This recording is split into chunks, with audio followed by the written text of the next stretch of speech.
dan kuas serta sabun colek.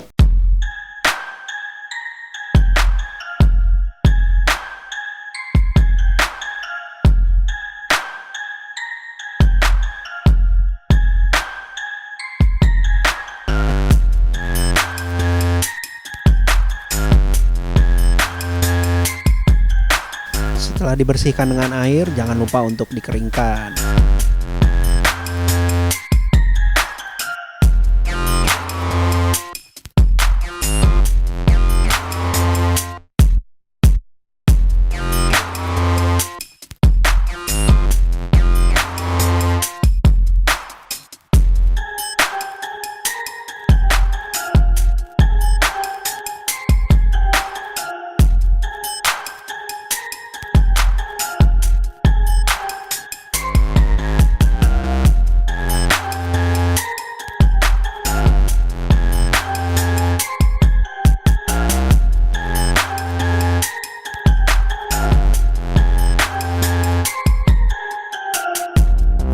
Nah, ini yang keren. Jadi pas masang balik CVT-nya, mereka ada kunci shock yang pakai torsi guys. Jadi nggak boleh kenceng-kenceng banget, tetap ada ukurannya.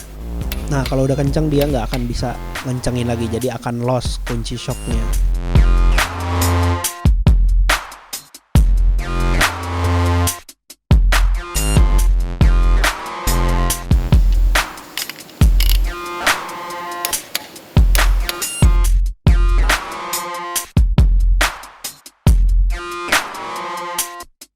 Kalau semuanya udah kelar, nah semuanya dibalikin lagi deh ke semula.